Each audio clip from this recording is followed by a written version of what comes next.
المكتب التعاوني للدعوة والإرشاد وتوعية الجاليات بالأحساء.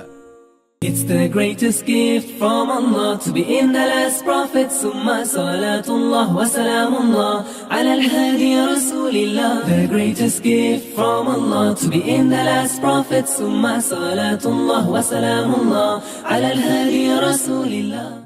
مختصر سیرت نبوی میں ہمارا 16واں سبق ہے محمد صلی اللہ علیہ وسلم کا لباس اور اکل و شرب میں آپ کی عادات مبارکہ۔ لباس، جسم مبارک پر قمیص ہوتا تھا جو نہایت پسند خاطر تھا۔ اس کی آستینیں صرف ہاتھ کے گٹوں تک ہوتی تھیں۔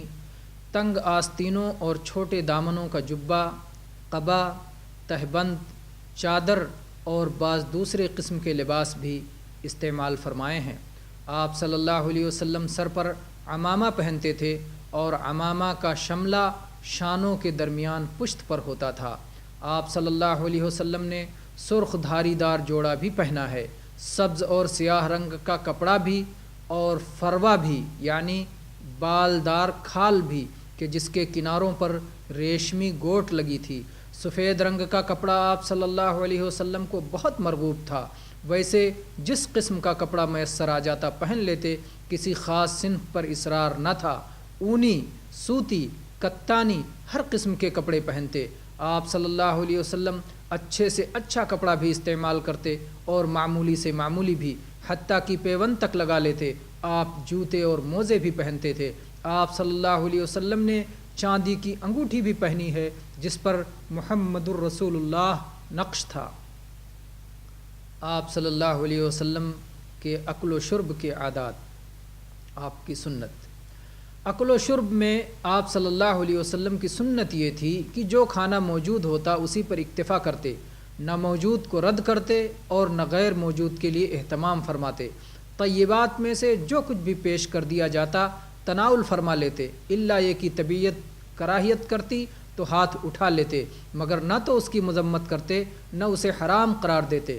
آپ صلی اللہ علیہ وسلم نے کبھی کسی کھانے کی مذمت نہیں کی، جو مرغوب ہوا کھا لیا ورنہ خاموشی کے ساتھ چھوڑ دیا۔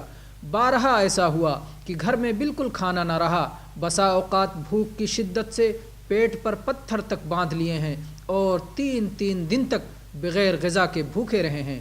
پانی ہمیشہ بیٹھ کر پیتے، لیکن کبھی کبھار کھڑے ہو کر پینا بھی ثابت ہے۔ جب پانی پیتے تو پیالہ منہ سے ہٹا کر 3 مرتبہ سانس لیتے، بسم اللہ سے شروع کرتے اور الحمدللہ پر ختم کرتے۔ کھانے میں بھی یہی دستور تھا۔ قضائے حاجت میں آپ صلی اللہ علیہ وسلم کا طریقہ یہ تھا کہ کبھی پانی سے استنجا کرتے اور کبھی پتھر سے۔ جب سفر میں ہوتے تو قضائے حاجت کے لیے دور چلے جاتے، یہاں تک کہ نظروں سے اوجھل ہو جاتے۔ کبھی کوئی آڑ سامنے رکھ لیتے، کبھی جھاڑیوں اور درختوں کی آڑ میں بیٹھتے۔ اگر سخت زمین پر پیشاب کرنا ہوتا تو چھینٹے اڑنے کے خوف سے کسی لکڑی سے کریت کر زمین نرم کر لیتے۔ آپ صلی اللہ علیہ وسلم بیٹھ کے پیشاب کیا کرتے تھے۔ استنجا ہمیشہ بائیں ہاتھ سے کرتے۔ جب قضائے حاجت کے لیے بیٹھتے تو اس وقت تک کپڑا نہ اٹھاتے جب تک زمین سے بالکل قریب نہ ہوتے۔ اسی طرح قضائے حاجت کے وقت قبلہ کی طرف منہ یا پیٹھ کرنے سے منع فرماتے۔ نبی کریم صلی اللہ علیہ وسلم نے چند خاص مقامات پر پاخانہ اور پیشاب کرنے سے منع کیا ہے، مثلا سایہ دار درختوں کے نیچے، لوگوں کے راستوں اور بیٹھنے کی جگہوں میں، جانوروں کے بلوں اور سوراخوں میں، غسل خانے میں اور بہتے یا ٹھہرے ہوئے پانی میں۔ مختصر سیرت نبوی کا ہمارا اگلا سبق ہوگا انشاءاللہ مکارم اخلاق۔